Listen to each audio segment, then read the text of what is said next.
Muy bien, entonces iniciemos. ¿Me confirman si están viendo pantalla?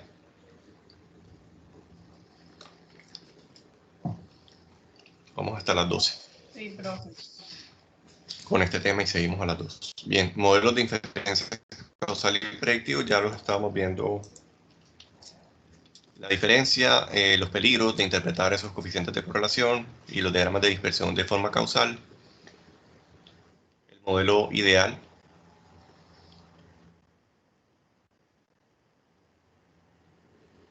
¿Por qué son modelos ideales? Porque son los que se utilizan en los clinical trials, en las pruebas clínicas. Por ejemplo, este año que están intentando desarrollar la vacuna contra el COVID, la manera más científica de hacerla, el estándar de oro, el gold standard, para ver si algo realmente causa que se cure el COVID, es hacer un experimento o una prueba de control aleatorizada.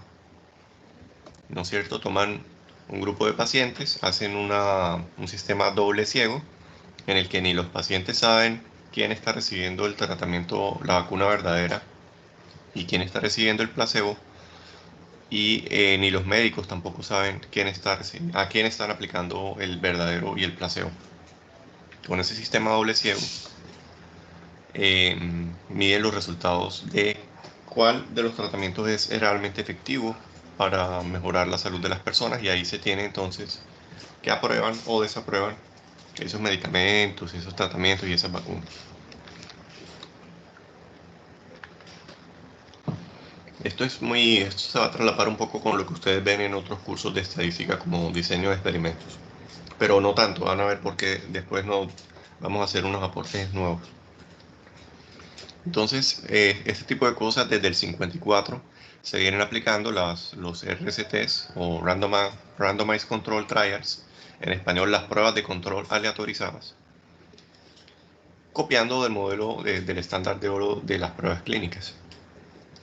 Y cuando se aplicó por primera vez fue para ver si una vacuna contra la polio funcionaba. Y en el taller de la semana 3 ustedes van a tener un ejemplo que ya está en Sabio de una prueba clínica que se hizo en los 60. Van a tener que hacer algo con eso. Entonces, en ese lenguaje de esos experimentos necesitamos familiarizarnos con la palabra tratamiento, que es la persona que recibe la vacuna; placebo, que es una forma indistinguible de tratamiento que hace que la persona no sepa si le están dando el verdadero o uno falso. Se llama recibir un placebo. Te dan una pastilla de azúcar que tiene el mismo color, la misma forma, las mismas características de la otra pastilla, que es la de verdad. Contrafactuales, que digamos que es el escenario alternativo, la situación hipotética o retórica en la que tú te pones en el ejercicio mental de mirar qué hubiera pasado si tal cosa. Eso lo vamos a llamar el contrafactual. Y los otros dos términos importantes son la validez interna y la validez externa. Supongamos, por ejemplo, que hicimos el experimento ideal viajando en el tiempo al universo paralelo y descubrimos que la diferencia en el peso de los dos Martys, el que eliminó el azúcar de su dieta y el que no lo hizo, fue de 5 kilos. Y ya sabemos que ese fue el efecto causal.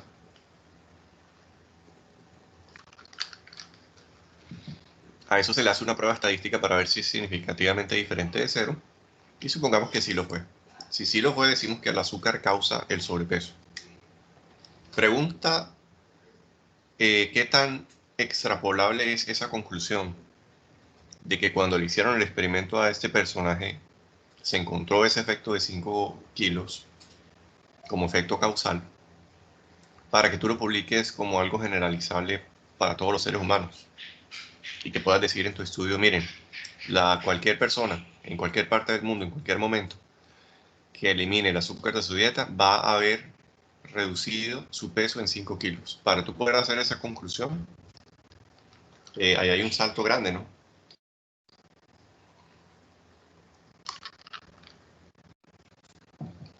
porque la validez de la magnitud del efecto detallado significativo estadísticamente es una validez interna a las condiciones de tu trabajo. O sea, es el organismo de la persona que examinaste y su patrón de alimentación y de hábitos de ejercicio, por ejemplo. Por lo tanto, eso se llama la validez interna. Tú puedes decir con toda certeza que ese fue el efecto causal para esa persona. Para tú poder extrapolarlo a otro, entonces ya tienes que hablar de la validez externa. ¿Qué quiere decir?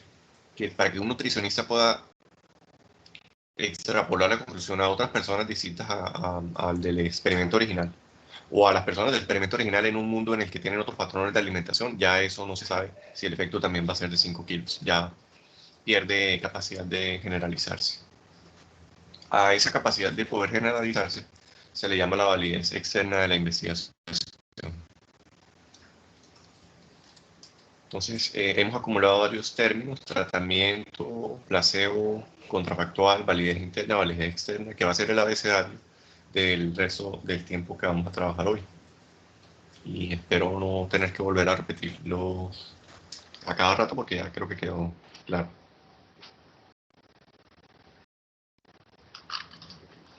Esto se va a ir complicando, entonces queda como trabalenguas si no se entiende. Como vimos que el curso del paralelo claramente es ficticio, hipotético, no se puede hacer, hay uno muy cercano que existen gemelos en la población. Tenemos, por ejemplo, supongamos que nuestro personaje Marty McFly tiene un hermano gemelo. Si nosotros hacemos experimentos en el que a uno de los gemelos se le da el tratamiento y al otro no, tenemos la ventaja de que ambos son genéticamente idénticos, y se aumenta la certeza de que lo único que está cambiando es el tratamiento, el efecto de la intervención. Todo lo demás debe, por lo menos genéticamente, en términos de funcionamiento del organismo y en herencia genética, debe ser igual. Tiene que ser igual. De modo que no es tan perfecto como el mecanismo del viaje en el tiempo para ver el efecto hipotético, pero es muy cercano. Es un segundo mejor, un second best. Este tipo de cosas se han aplicado mucho en psiquiatría y en medicina para ver, por ejemplo, uno de los más citados, de los artículos más citados, toma un grupo de gemelos y examina si el hecho de que uno de los gemelos tenga un desorden bipolar, eh, eso causa efectos variables de resultados, como sus calificaciones en puntajes de educación, eh, test de coeficiente intelectual y ese tipo de cosas.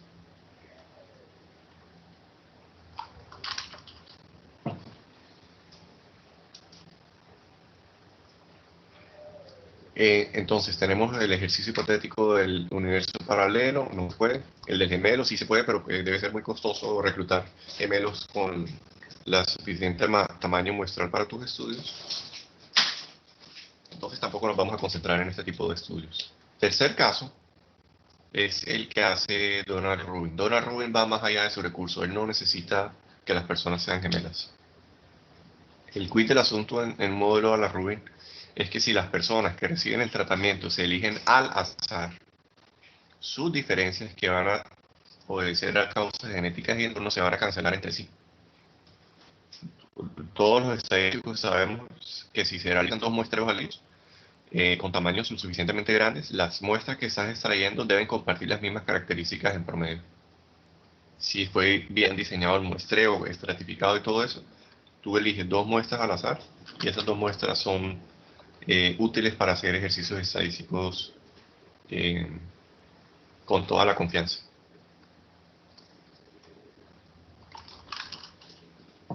Sobre ese principio, miren lo que va a pasar. A pesar de que las personas en ambas muestras son diferentes y no van a poder ser comparables, para efectos prácticos, los promedios de las variables que estemos analizando, por ejemplo el peso, si esa es la variable que estamos interesados, ella sí va a ser comparable eh, entre una muestra y la otra. Porque toda diferencia que pueda haber, que no sea sistemática, no, las diferencias que puedan haber no van a ser sistemáticas, van a ser no sistemáticas. ¿Por qué? Porque se eligieron de forma completamente aleatoria las muestras. Ya vamos a ver cómo funciona eso. Entonces, vámonos a esta base de datos que hemos llamado experimento Ruby y notarán en este Excel que estoy proyectando que hay solamente dos variables. La primera es una variable continua que se llama y. Piensen que puede ser, bueno, eso no puede ser. Es una variable de resultados o de respuesta.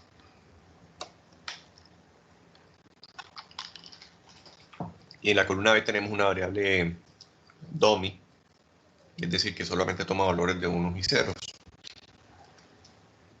Noten que para la mitad de la muestra, esto es una muestra de 100 observaciones. Para la mitad de la muestra, para 50 de ellos, hay un valor de 1 y para la otra mitad un valor de 0. Quiere decir que recibieron la intervención o el tratamiento la mitad de las personas. Noten lo que está pasando acá.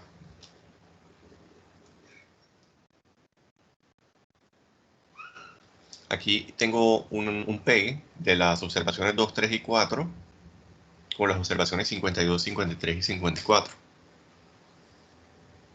Tenemos como el data frame, ¿no es cierto?, de las dos variables. Cada fila es una persona, una observación. Entonces, ¿cómo interpretamos la primera fila? Nos dice que la persona 1, que está en la fila 2, tuvo un tratamiento, sí lo recibió, hace parte del grupo del tratamiento, y su variable de respuesta tuvo un valor de 16,37.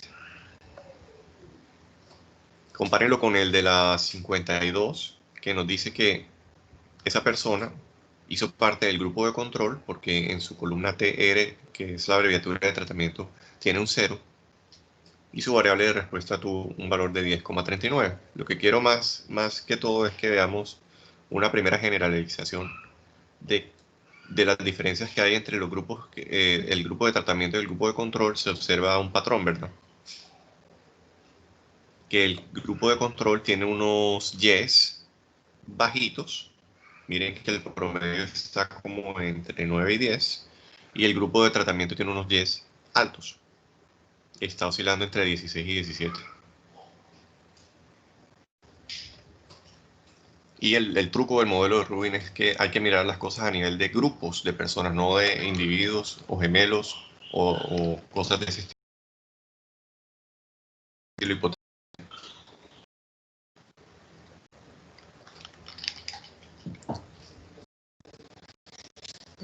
Pregunta, ¿se puede inferir cuál es observando esta imagen, este pantallazo? Pues si me preguntaran a mí cómo generar los datos 52 al 54, yo haría una variable aleatoria, digamos con la más común, la normal, la generaría como una normal, le pondría de media 10, con un poquito de ruido, le sumaría un poquito de desviación estándar, no mucho. Y prendería la máquina de números aleatorios para que me genere las variables yes de esas personas que están en el grupo de control. Entonces, repito, si tuviera que hacer el proceso generador de datos de las filas 52 a las 54, lo haría con un rnorm, poniéndole un 10 de media y un poquitico de desviación estándar, no sé qué tanto. Y me simularía como si fuera una variable de la vida real para personas que no recibieron el tratamiento. ¿Se entiende?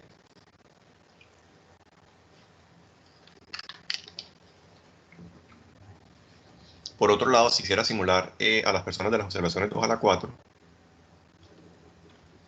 y quiero enlazar a los de abajo con los de arriba a través de un efecto causal, yo pondría el mismo proceso generador de datos de los de abajo, es decir, una rnorm con media 10 y un poquito de desviación estándar. Digamos que desviación estándar de 1. Y les sumaría un valor fijo, constante para todas las personas, igual a 6. No, perdón, igual a 7 fue que lo creé. Le pondría el mismo proceso generador de datos de los de abajo, más 7 me debe dar el proceso generador de datos de los de arriba. Ese, esa fue la manera en que generé esta base de datos.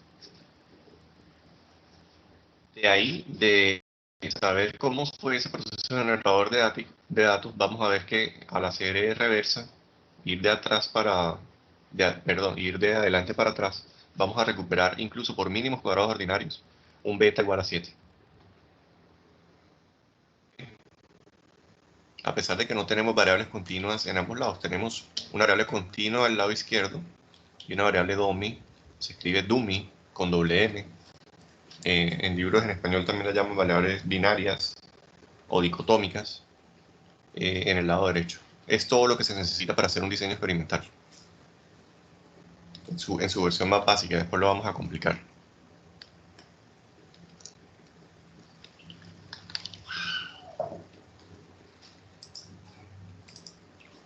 Entonces, necesitamos el truco en el modelo de Rubin para estimar ese efecto, recuperar ese 7 que les estoy diciendo que hay ahí el efecto causal entre los grupos 2 a 4 y los grupos 52 a 54. Esto es solo una muestra, ¿no? En realidad hay 50 personas con este proceso generador de datos de arriba y 50 personas con el proceso generador de datos de abajo.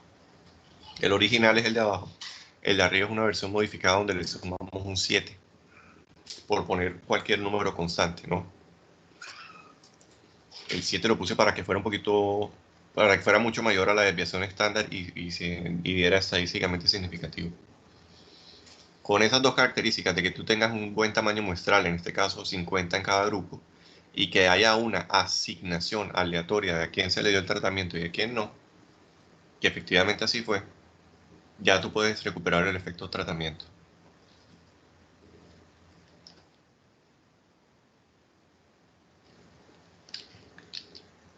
Aquí está matemáticamente lo que acabo de decir.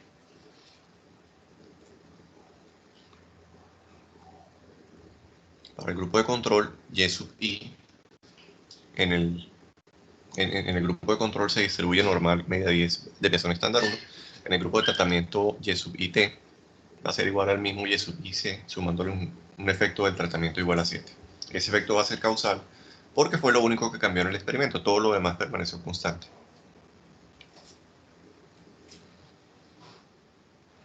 Decimos entonces que esas primeras 50 observaciones hacen parte del grupo de tratamiento y que las últimas 50 hacen parte del grupo de control. El hecho de que hayan sido las primeras y las últimas no le quita la aleatoriedad, porque lo importante es ver en el proceso generador de datos la independencia entre una y la otra. Cada vez que la máquina se prende, le da un número aleatorio a esta persona y de manera independiente le da el número aleatorio a la siguiente.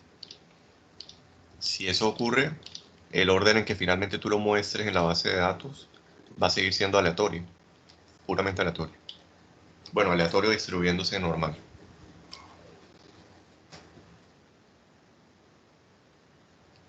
Hagámoslo, estimemos el efecto tratamiento. Entonces,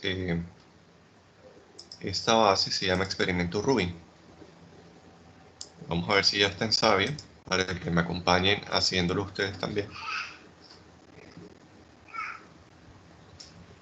No está, vamos a subirla.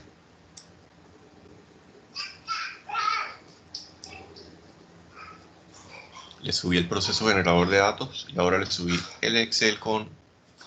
Es un Excel. Uy, sí. Convirtamos eso en un CSV.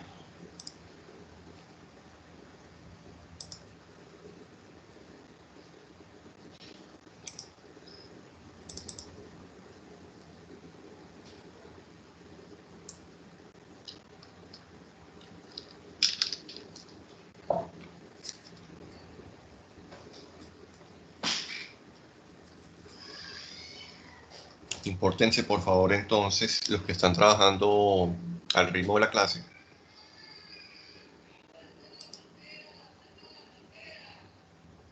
Yo creo que este era CSV.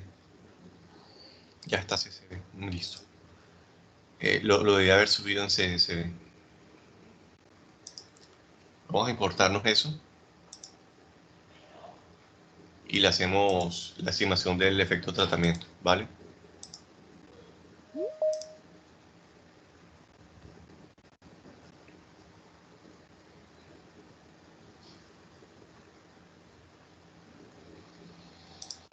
Muy bien, entonces, primero cambio de directorio, etcétera, etcétera.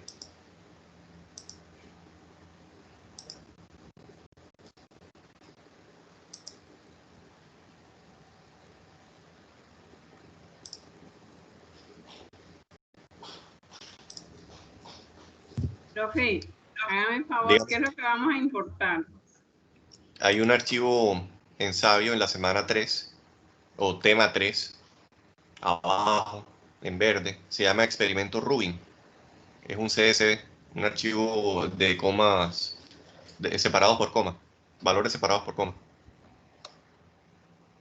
Impórtenlo por favor a un R. Yo también lo voy a hacer acá.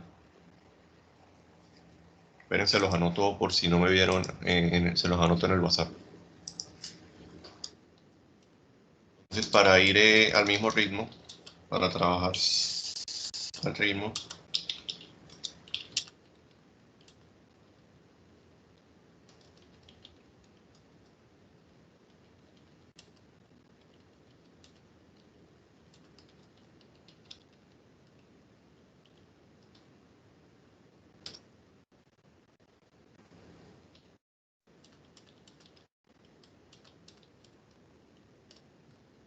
ok, si alguno de ustedes está grabando para estudiar después, pues se pone al día. Los que estén trabajando al ritmo, váyanse a Sabio al tema 3.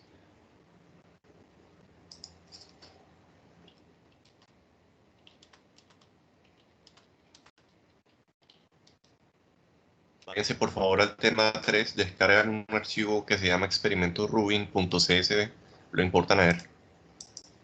Yo también lo voy a hacer acá. Entonces, ¿dónde lo tengo grabado? Hacen todas las cosas que hay que hacer para importarlo. Ya ustedes conocen esto bien.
Bien, entonces para que vayan al mismo ritmo mío, los voy a esperar un minuto.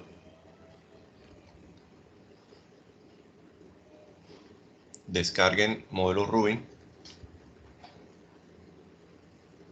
Impórtenlo con algún comando, el que quieran. Yo uso read.table, que es el más básico.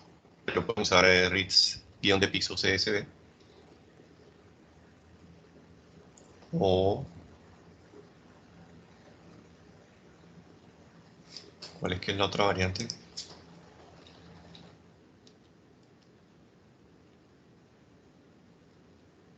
O read.csv, son las dos versiones de cómo importar un CSV.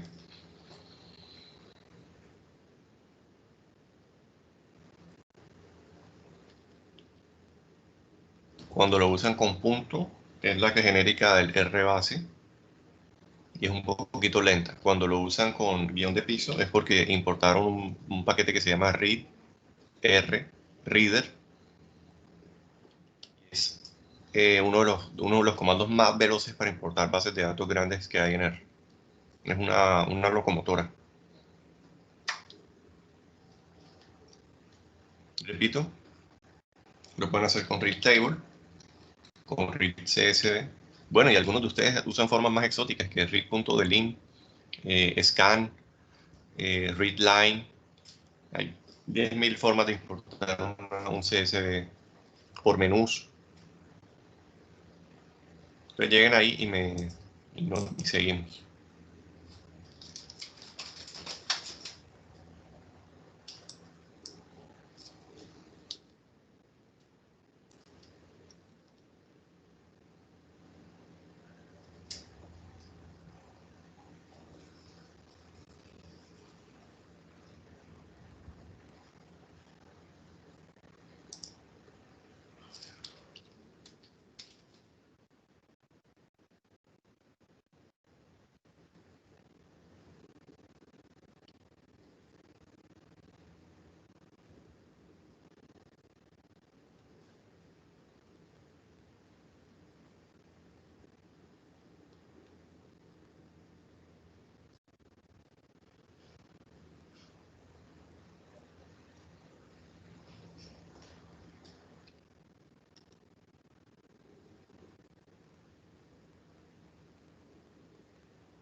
Bien, ahí les di tiempo, yo creo que ya lo lograron, ya descargaron el archivo y ya debieron haberlo importado de R.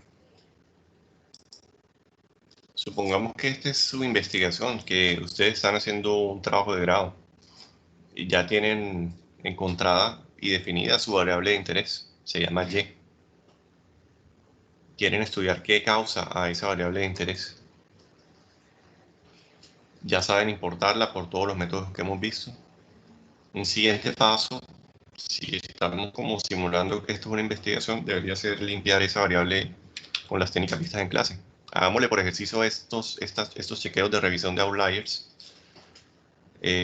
para ver si existen datos atípicos o observaciones aberrantes en esa serie Y de 100 observaciones. ¿Les parece? Así practicamos cosas que ustedes van a tener que hacer cuando estén haciendo el trabajo de grado o cuando estén haciendo artículos. ¿Quién me dice cómo hacemos este primer paso de la revisión de outliers, que nos dice que tenemos que mirar si el valor del percentil 99 es más de 6 veces el valor del percentil 90 en teoría datos atípicos? Voy a escribirlo en el WhatsApp y lo hacemos así más dinámica la clase. Ustedes me van diciendo cómo lo harían.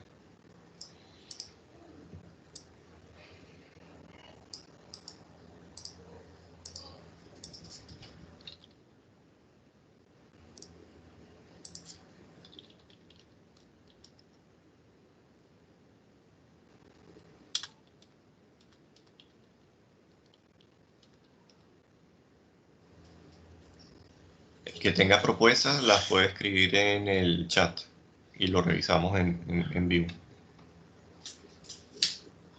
Yo no sé si ya importaron la base, no sé por dónde va.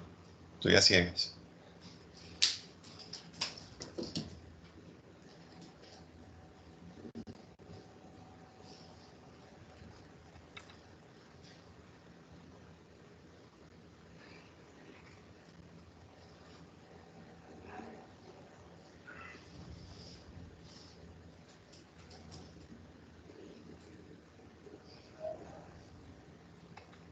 Yo no me acuerdo, yo tengo que investigar cómo es que se hace eso del percentil. A ver, yo voy ensayando cosas. Ya lo tienen ahí escrito, ¿no?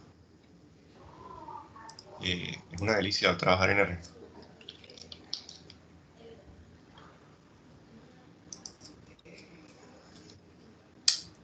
Percentil, ¿cómo lo haríamos?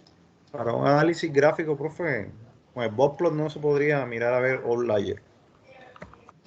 Ya vamos para allá. Hagamos este primero manualmente con las funciones que nos permiten sacar percentiles en R. O de pronto si hay un indicador de summary que te lo bote también mirarlo. Y después miramos el gráfico de bigotes, es el paso 2. Por ahora hagámoslo.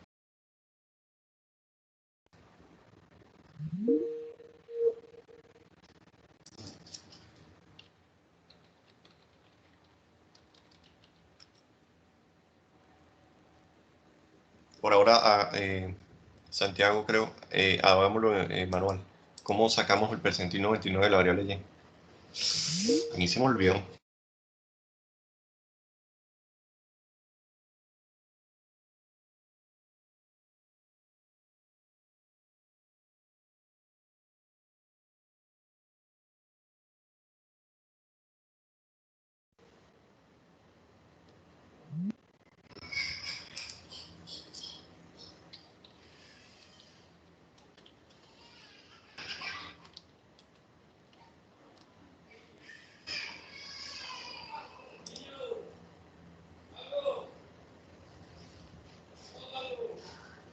Ok, vayan ensayando porque estoy perdiendo internet y cuando tengan el comando lo copian y lo miramos.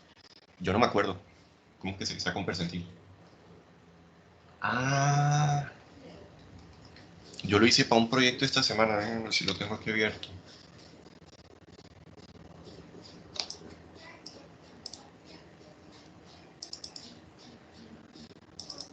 Para la investigación de minería de texto que estoy haciendo, lo puse.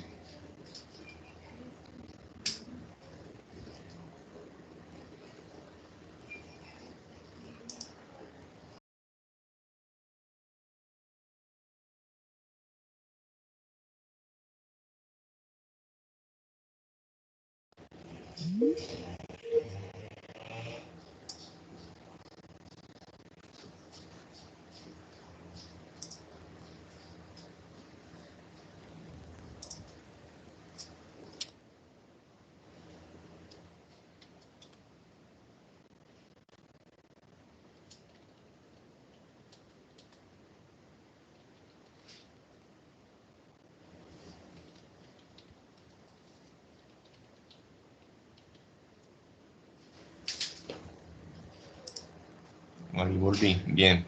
Parece que es con Quantile, Quantile. Y la sintaxis es adentro que va. No dice.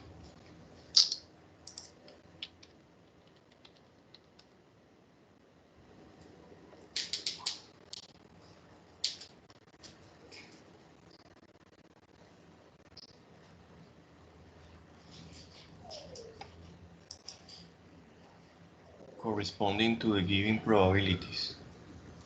Ok. Se pone la serie.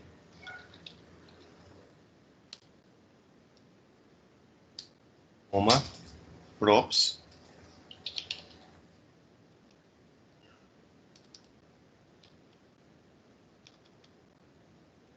Les dije que quería que percentiles el 99 y el 90.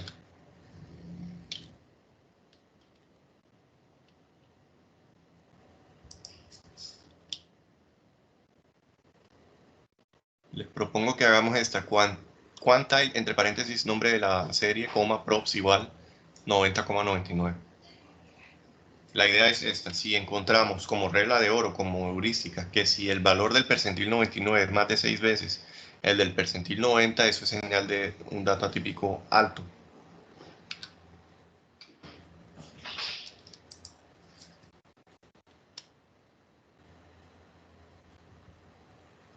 Pero esto no es así, es con 0.90 y 0.99.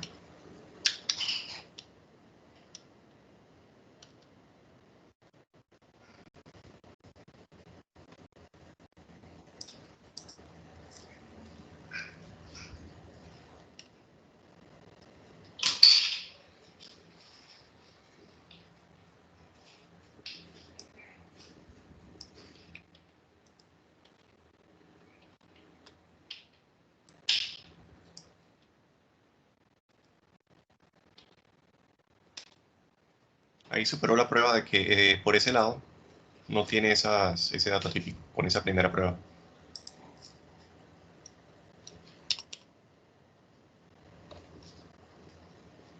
Voy a ir copiando esto para que todo lo tenga.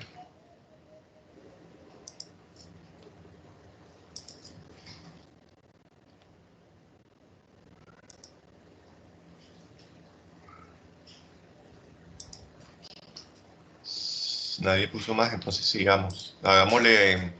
¿Quién me dice con qué código le hacemos la segunda parte? Y era un gráfico de bigotes llamado en inglés Box and Whisker Plots de la serie Y.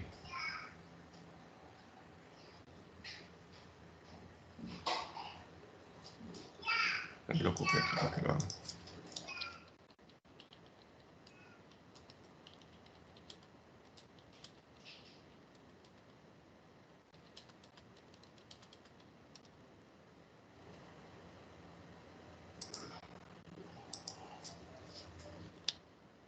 Ahí también vamos a ver los cuartiles 75 y 25.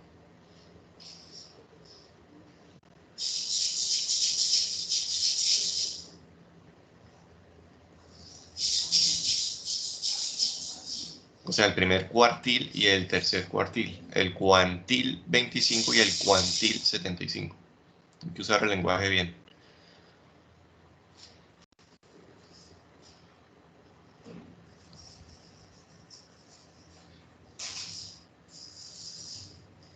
A ver, ese cómo se hace, ese de pronto sí lo tengo aquí.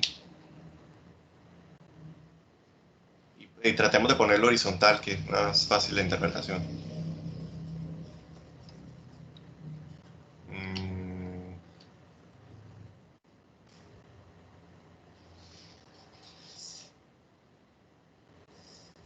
Aquí está.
¿Sí lo giró?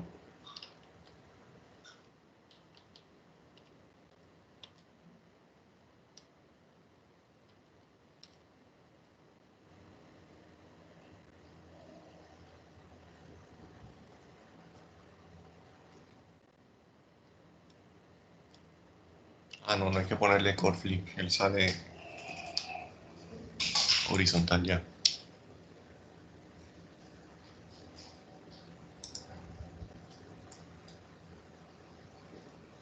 ¿Cómo puedo ver esto más grande?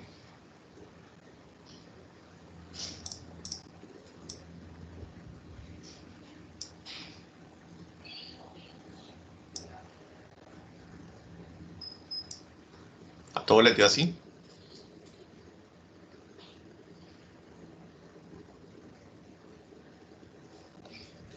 Bueno, yo voy a seguir, voy a ir explicando. Esto está quedando grabado en el video y ustedes lo van estudiando a su ritmo. ¿Cómo se interpreta en este gráfico de bigotes para saber si hay outliers? Primero, que va a haber un muro a la izquierda y un muro a la derecha. Vamos a reconocerlo para ver. Miren, el muro a la izquierda y el muro a la derecha. El muro a la izquierda representa el primer cuartil, el cuantil a partir del cual está el 25% de la información. a la izquierda y el 75 a la derecha. El muro de la derecha representa el tercer cuartil. O sea que más o menos como en 11 está el tercer cuartil de esa serie Y. Y más o menos en 17. El primer cuartil en 11 y el tercer cuartil en 17. ¿Ok? El rango intercuartílico va a ser esa diferencia entre esos dos cuartiles. La diferencia entre un muro y el otro, o sea, el tamaño de la caja horizontalmente. Es el rango intercuartílico.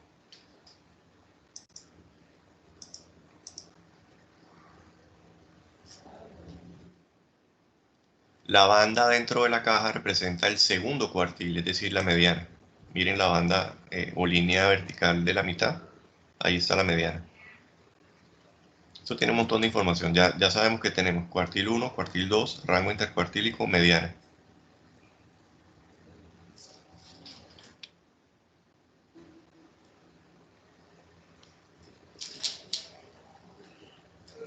Luego viene el bigote izquierdo. Mírenlo acá. Si ven esta línea que sobresale, ese es el bigote izquierdo y me representa tomar el primer cuartil y restarle 1.5 veces el rango intercuartílico. ¿Ok?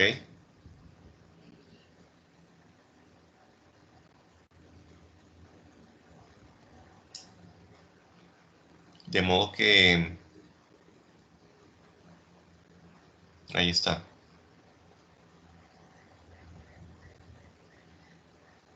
A la derecha por simetría es lo mismo. Te toman el tercer cuartil y le sumas 1.5 veces el rango intercuartílico. La idea es que no debería haber puntos ni observaciones a la izquierda de ese bigote o a la derecha de este bigote, porque serían outliers. Es la regla general.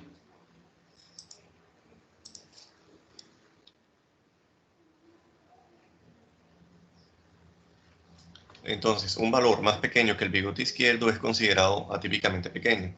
Lo mismo cuando es más grande que en el bigote derecho.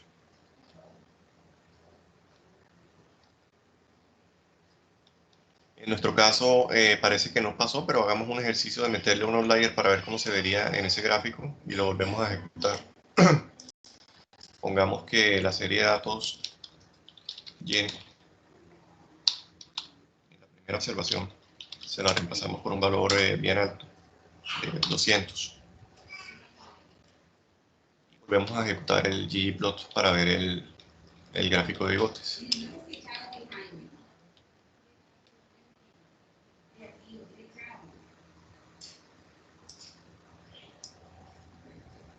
Uy, se me fue la mano. Pongámoslo en 90.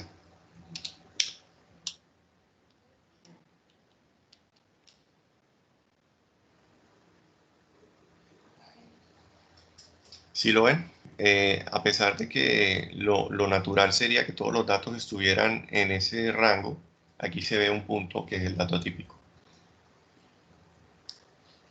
¿Ok?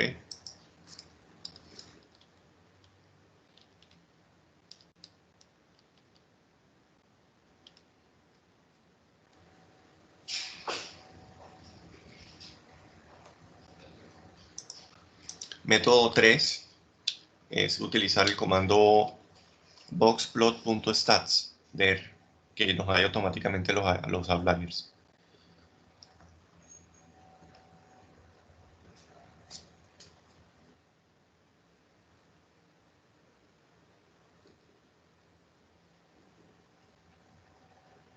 Hace rato no uso ese, vamos a probarlo.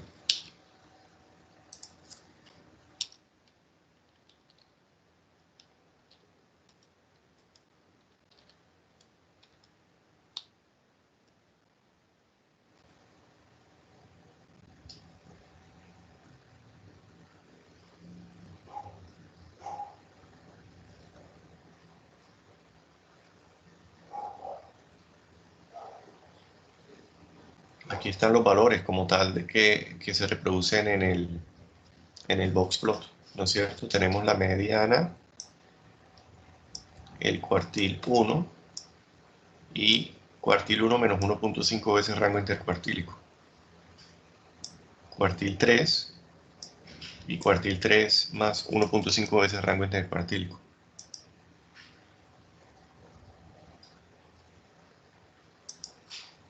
Y no sé cómo me informa si hay o no hay datos atípicos. Vamos a volver a ponerle el dato atípico, a ver qué pasa.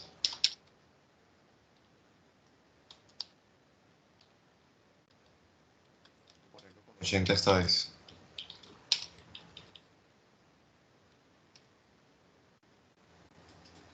Entonces te bota la posición y el valor de cualquiera que haya encontrado como dato atípico. Y te lo pone en un objeto llamado out, como de outlier, me imagino. Qué chévere, ¿no? Si el comando se llama boxplot.stats. O sea que si originalmente lo corríamos, no había dato atípico, ¿verdad?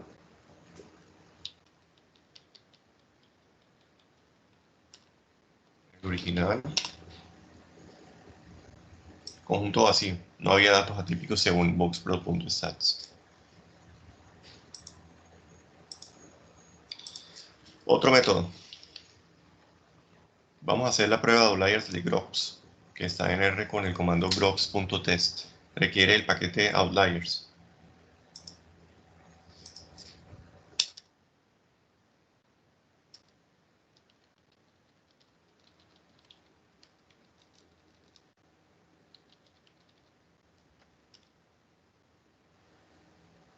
No lo tengo instalado, vamos a instalarlo.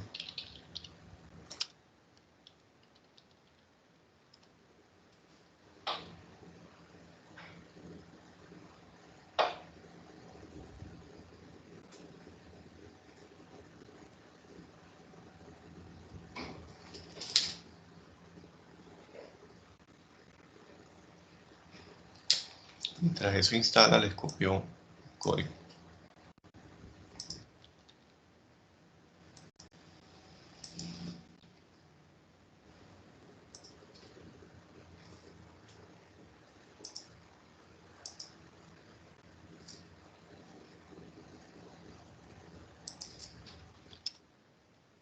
Entonces, de ese paquete vamos a tomar una función que se llama grops.test. Y de argumento le ponemos la serie.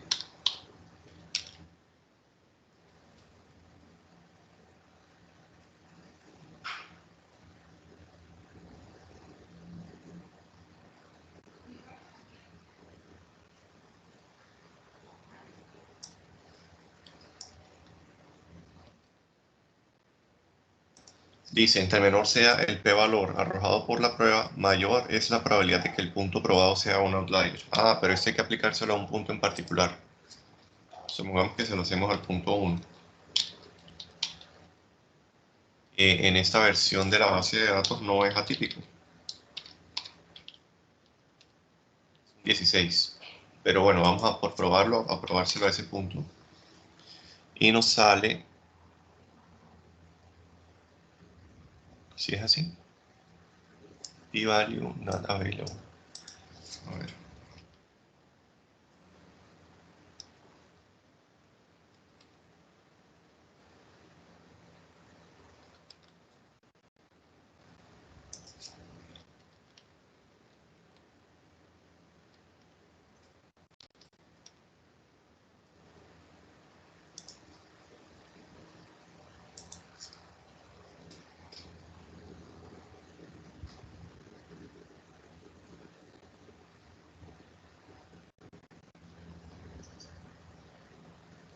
Type igual a 10.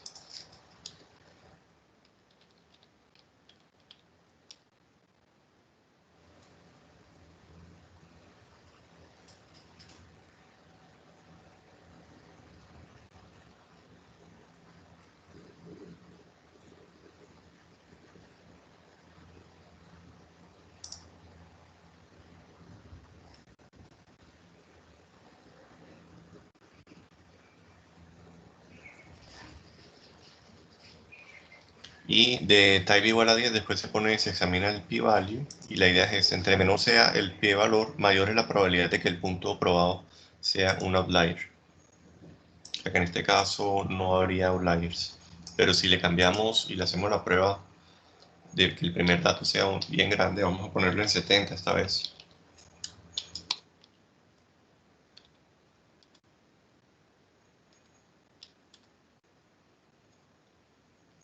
El dato 1 en 70.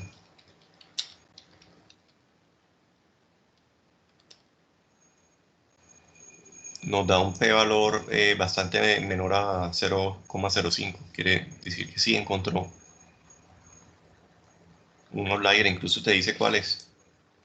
Qué chévere.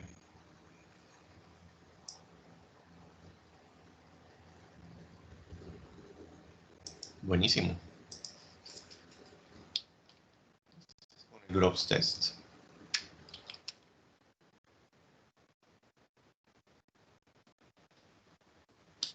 Ahí termina nuestra revisión de outliers con 5 métodos diferentes. Si uno los encontrara, pues la idea no es eliminarlos. Eso no es sinónimo de que haya que borrarlos. Lo que sí debe inspeccionarse cada hallazgo es entender qué implicación va a tener si lo dejas en tus modelos. Pues sí puedes revisar si fue un error de digitación. A veces hay errores de digitación y celdas muy altas. Pero en general, si es simplemente un dato atípico, se puede dejar. Y lo importante es saber la implicación que eso tenga en tus análisis. Bien, entonces volvamos a la realidad después de ese paréntesis.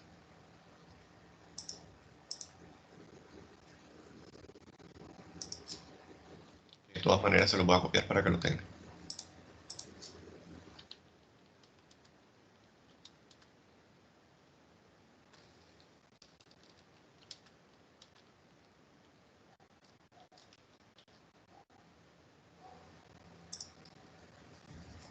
Llegamos a una investigación con una base de datos que tiene una variable que es la que nos interesa y queremos ver qué está causando a esa variable.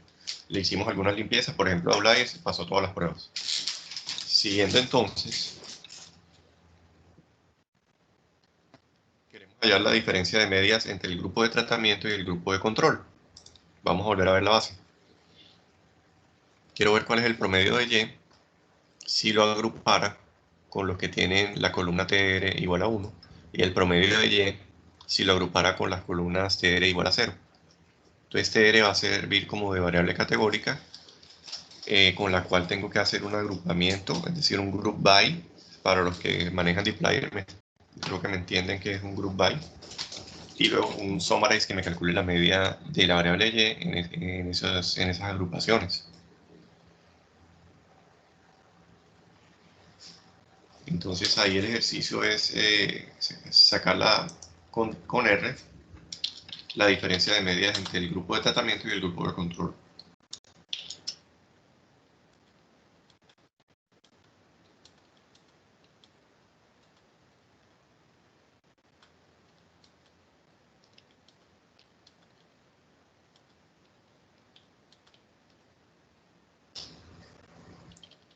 Quiero que usen dplyr.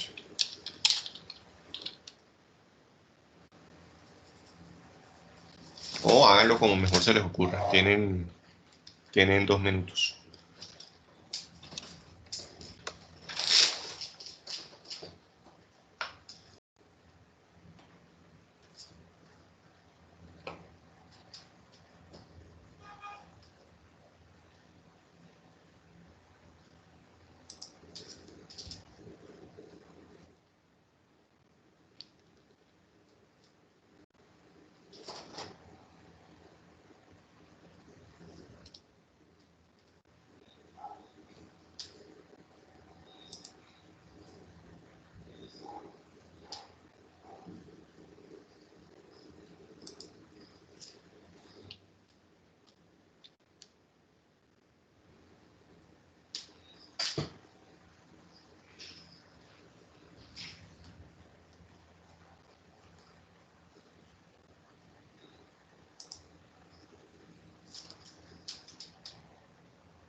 Bueno, no se les ocurrió mucho, entonces lo voy a hacer yo acá.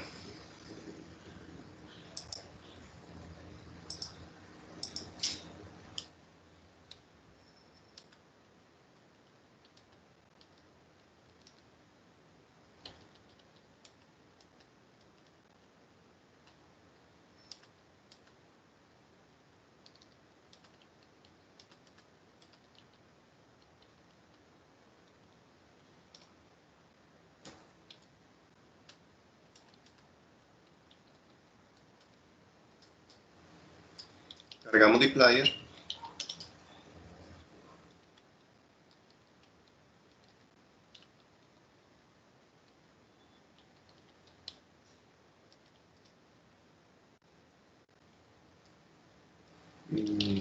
Le alimentamos la base original.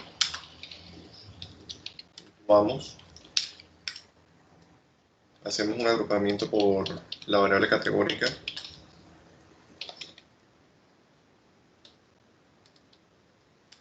Vamos. Y le ponemos un summarize que nos calcule la media.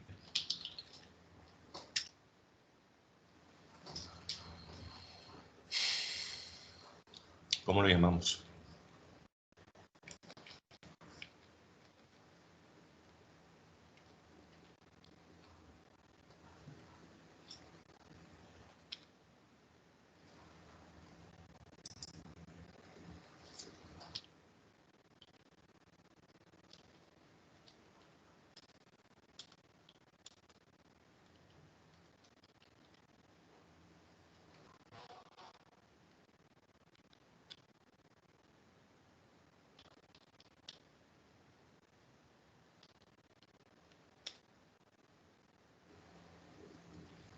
Ah, pero me tiré la base original, hay que ponerle otro nombre.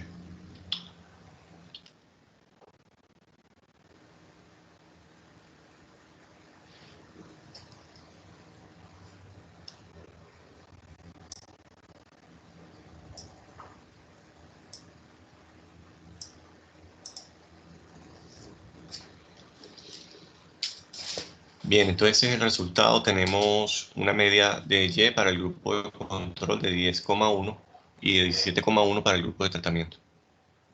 Vamos a copiar el código para que lo tengan.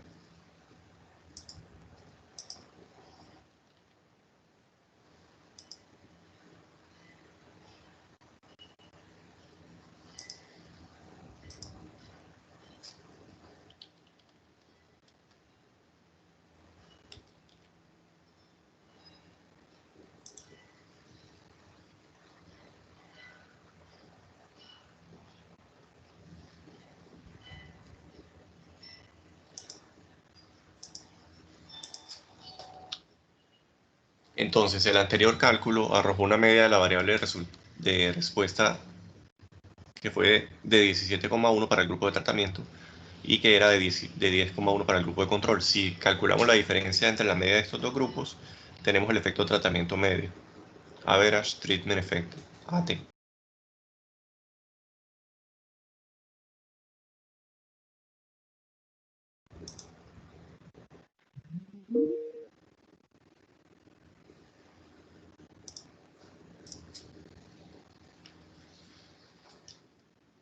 Entonces, noten que aquí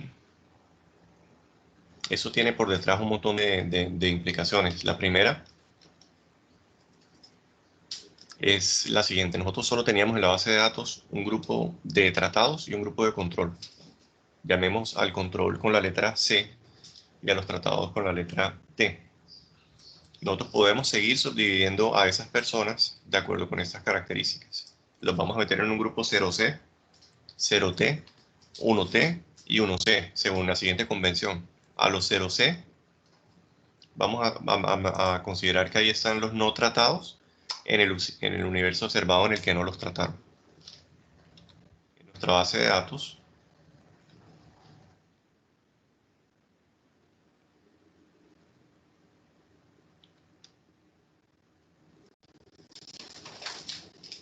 vamos a abrirla.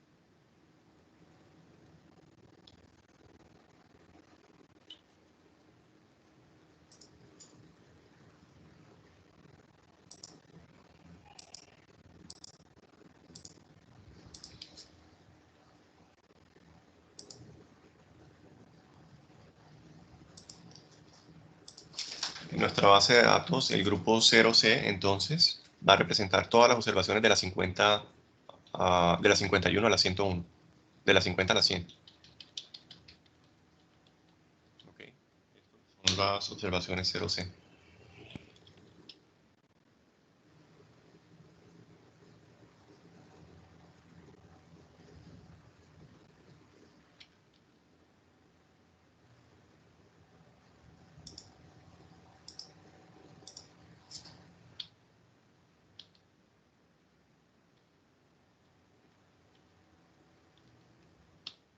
Hacemos qué significa esta anotación. C es que en la base de datos que efectivamente tenemos en el computador hacen parte del grupo de control. 0 significa que el número Y que tenemos ahí, el 9,52, refleja cuál fue su variable, el valor de su variable de respuesta en el mundo en el que no se le hizo el tratamiento, que en este caso coincide con que fue el mismo de la base de datos. Entonces 0C es este mismo valor, 9,52. En otras palabras, por estar en esta base de datos sabemos que este valor representa no un contrafactual, sino lo que realmente ocurrió, que es que la persona que queríamos que no recibiera el tratamiento porque tiene la C a la derecha, no lo recibió porque tiene el 0 a la izquierda. ¿Ok? Esto es un poquito enredado, pero es necesario entender la notación. Y ahí tenemos la primera categoría. Otra de las que tenemos en la base de datos es el grupo 1T. El grupo 1T lo vamos a definir como aquellos tratados en el universo observado en el que sí los trataron. Ese grupo 1T es todo lo de la primera parte de la base de datos.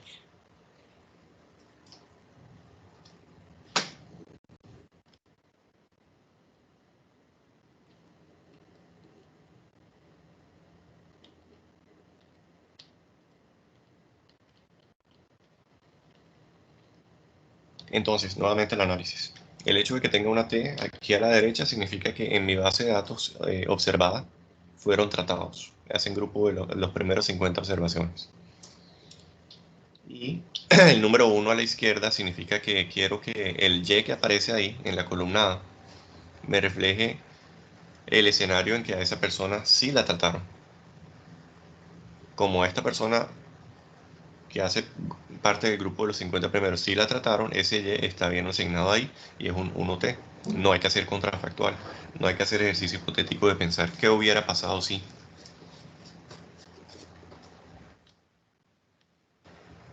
Lo difícil de entender es estas otras dos categorías, la 0T y la 1C. En la 0T necesitamos tener a personas que fueron tratadas en un universo paralelo contrafactual en el que no los trataron. ¿Qué quiere decir? Que necesitamos para el grupo de los que en este universo sí los trataron, es decir, los que están acá abajo, los que están, perdón, acá arriba, de las observaciones 1 a las 50, todas estas personas necesitamos hacernos una pregunta hipotética o retórica que nos diga, si a estas personas no hubieran recibido el tratamiento, ¿cuál hubiese sido el valor de su variable de respuesta Y?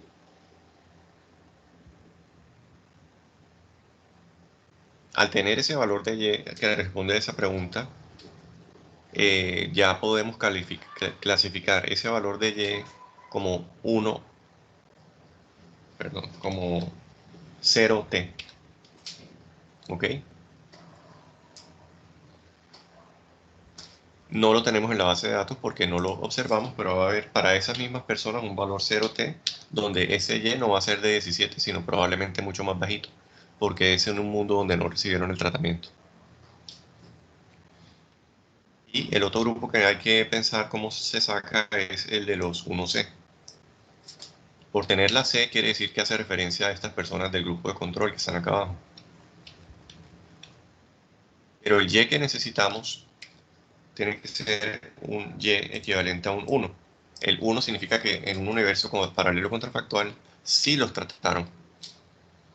Quiere decir que su Y no debería ser en ese otro mundo de 10, de 9, de 8, sino mucho mayor. cuando tenemos la respuesta a esa pregunta, ese valor de y le vamos a llamar el 1c. Aquí irían unos valores hipotéticos grandes que simbolizan lo que hubiera pasado si a esas personas sí les hubiesen recibido el tratamiento. Como esto es difícil de entender, lo voy a aterrizar aún más a un ejemplo de la vida cotidiana. Supongan que tenemos dos personas, una se llama Juan y otra se llama Ana, y que ambos se contagiaron de COVID. Supongamos que hay un indicador, una variable de respuesta que es el parámetro de interés que nos interesa, que es un indicador de salud. Se llama y va de 0 a 100. Supongan que es el porcentaje de qué tan buen estado de salud tiene la persona. Cuando es 0 es que está muriéndose y cuando es 100 es que está sano como un roble. Esa es una variable y, está en una base de datos. Y tenemos dos personas, no son 100 como acá, sino solo dos. Vamos a ver. Sí. Entonces Juan, supongamos que durante el COVID tomó el tratamiento, la ivermectina, mientras que Ana no. ¿Ok? Entonces, ¿qué debemos observar en el Excel? Que debe aparecer en la columna TR un 1 en la observación correspondiente a Juan y un 0 en la observación correspondiente a Ana. El ejercicio retórico mental ficticio es suponer que existe un universo paralelo en el que Juan no tomó la ivermectina mientras que Ana. En ese caso, las categorías vienen siendo como si la 0C va a ser Ana en el universo observado, la 0T, Juan en el universo paralelo, en el contrafactual, la 1T, Juan en el universo observado, la 1C, Ana en el universo paralelo contrafactual. Recuerden que originalmente Juan fue el que tomó la ivermectina mientras que Ana no. Pero en los contrafactuales, Juan no la toma y Ana sí la toma. Noten todo el trabajo que me he tomado en explicar esta notación porque sin eso no podemos entender todo esto que viene acá. Los 0 T's, los 0 C's y los 1 C's y los 1 T's.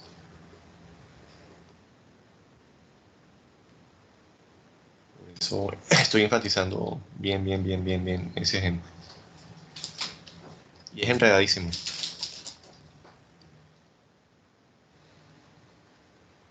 Entonces, si tuviéramos que hacer este ejercicio y plantear cuál proceso generador de datos le aplicaríamos a cada uno de los grupos para simular su valor en R, vamos a hacerlo.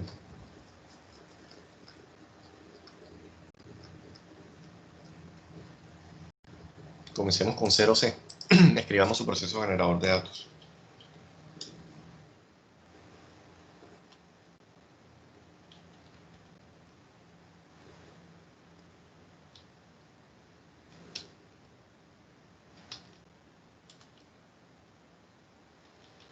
Tienen estas características. Les dije ya que en R lo creé con un R-norm de media 10 y desviación estándar 1.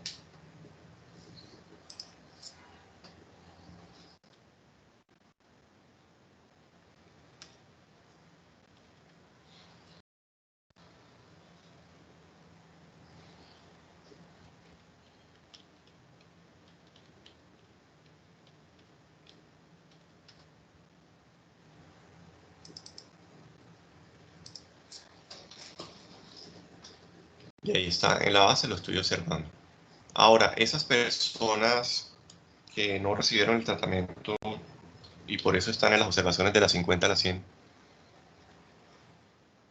Si yo les digo que sí recibieron el tratamiento, tengo que cambiarles no el C, sino el 0, y le pongo un 1.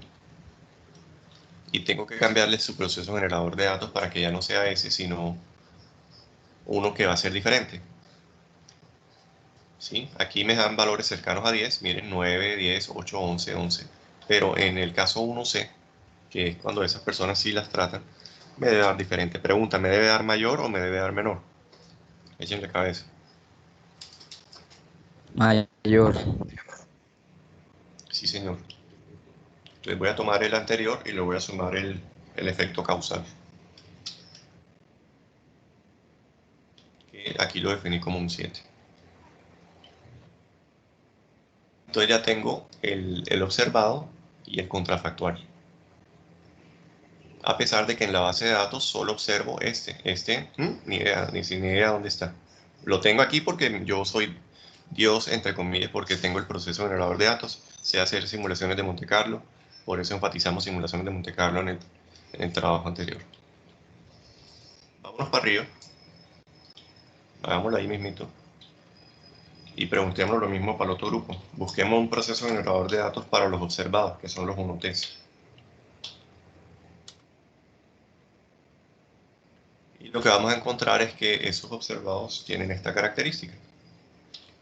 Es igual al 1C, pero aplicado al grupo de personas que están en las celdas de la 1 a la 50. Por eso a la derecha tiene una T. El contrafactual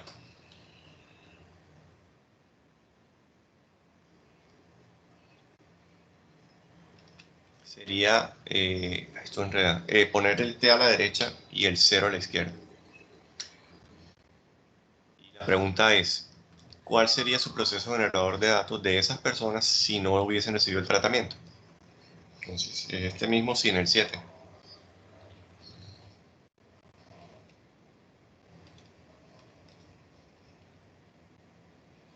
En un mundo ideal hay que conocer estas 4 categorías.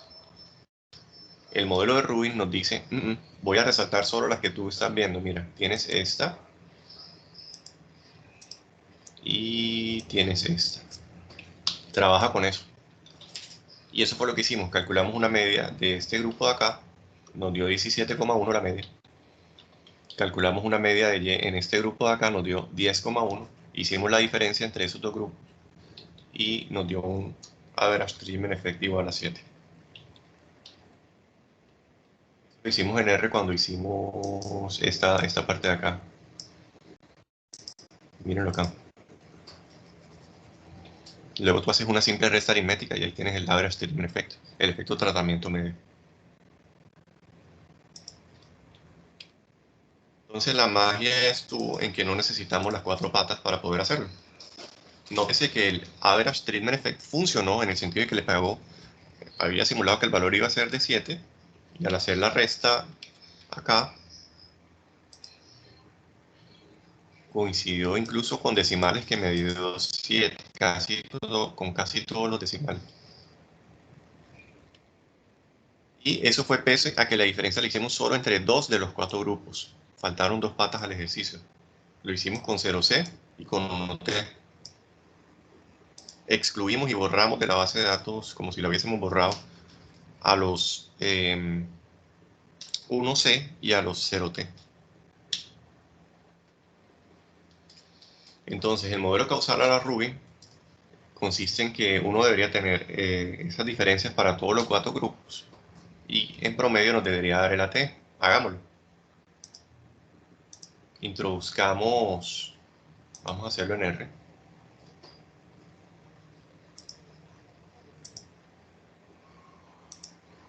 Comencemos introduciéndole a esa variable datos. Vamos a introducir los grupos contrafactuales.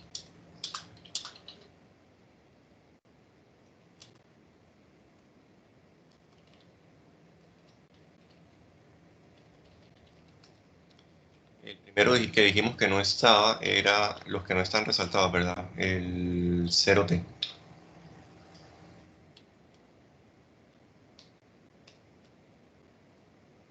Entonces vamos a crear una variable que se llame Y.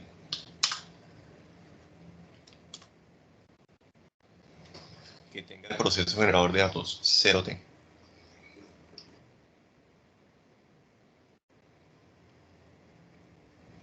Y de una vez, para no tener que hacerlo con ciclo for, en el N le voy a poner el N que tengo que ponerle. Como estamos en el grupo de los T's, estamos hablando de 50 personas que fueron observadas en este universo que sí recibieron el tratamiento. 50 personas. Entonces N va a ser igual a 50.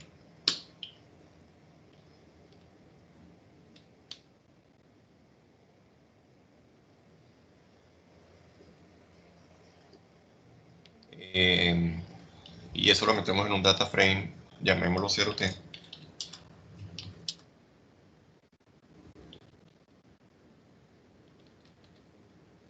Donde vamos a tener ese Y y una variable tr.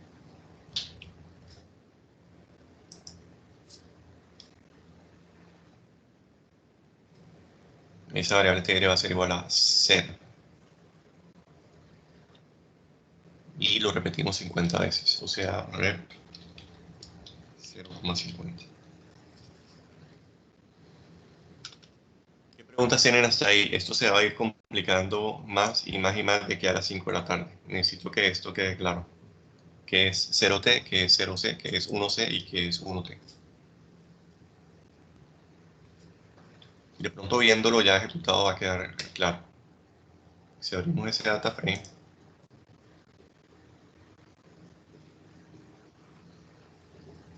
este 9,86 es coger a la primera persona que sí había sido tratada y que cuando la trataron su variable de respuesta, aquí está la persona 1, cuando le midieron su variable de respuesta encontraron un y de 16,3. Este 9,86 es si hubiésemos viajado a un universo paralelo en que esa persona 1 no la trataron. Su variable de respuesta en ese mundo es 9,86. Por eso lo llamamos 0T.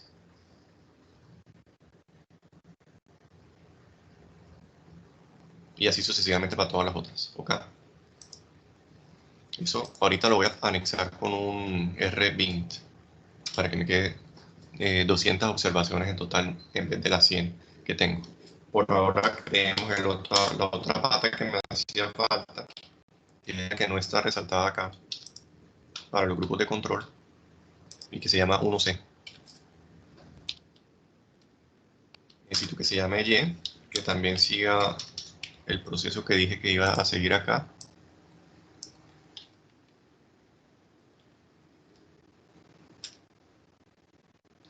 Y que me quede en un data frame 1C.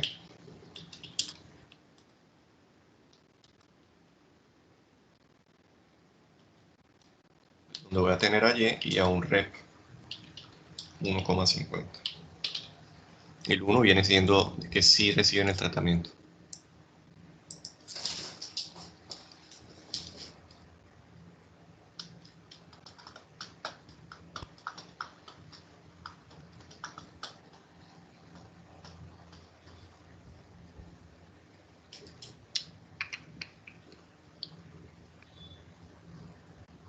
Yo creo que con esto es suficiente para hacer el RB. Entonces pegamos o anexamos las datas.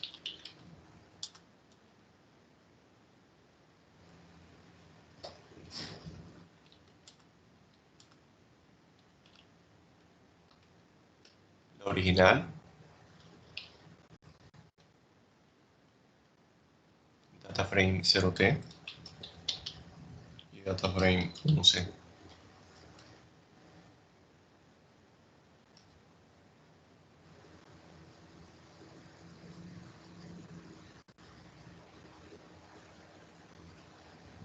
Necesito que los nombres coincidan para que se pueda hacer el rbint. Ok. Es que me pegó esto con un nombre que yo no quería. Yo quería que el nombre fuera TR. Ah, ya lo vi.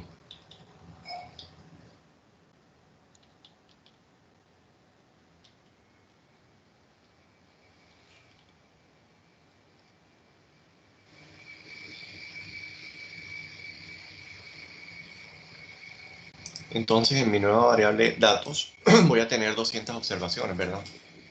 Las primeras 100 corresponden a los dos universos, al universo observado en el que hay un grupo de tratamiento y un grupo de control. Las siguientes 100, a partir de acá, desde aquí, está repitiendo a la persona que estaba ya en la observación 1 en el mundo paralelo en el que no recibió el tratamiento. Y así con todos los 50 que sí habían recibido el tratamiento. Y me va a poner su valor de variable de respuesta en ese mundo. Y a partir de la 151 me pegó para los que estaban en el grupo de control lo que hubiera pasado si sí hubieran recibido el tratamiento. Con esa base de datos completa es que uno debería hacer el efecto tratamiento, porque aquí sí están las 4 patas. Entonces vamos a repetir la diferencia de medias que habíamos hecho con la nueva serie.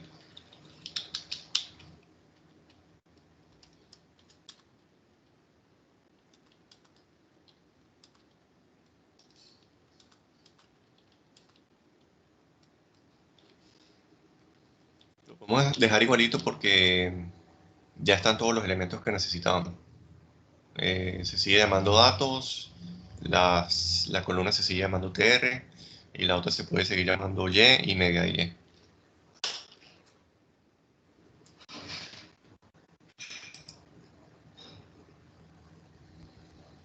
Este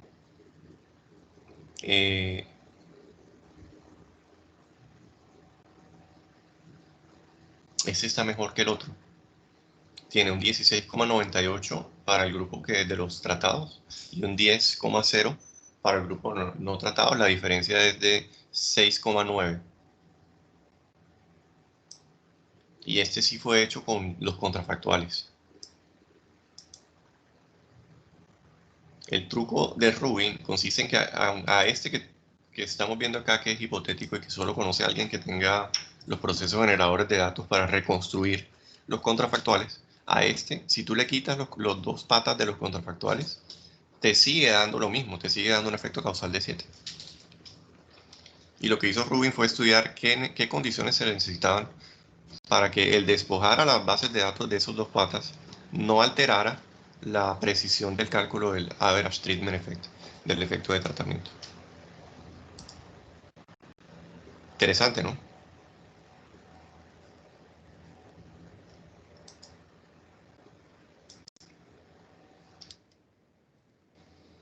Entonces,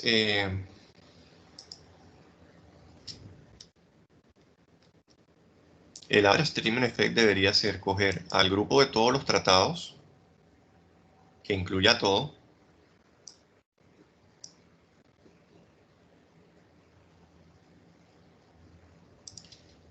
menos el grupo de los no tratados, incluyendo todo. En realidad el que usamos fue este, la media de los 1Ts con la media de los 0Cs. Entonces a las 2 de la tarde que regresemos voy a explicar la matemática de por qué funciona el despojar las bases de datos de dos grupos contrafactuales, borrarlos y que de todas maneras el ATE siga siendo de 7.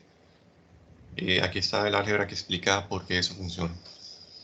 Y vamos a tener una herramienta con esa matemática buenísima que se llama el sesgo de selección.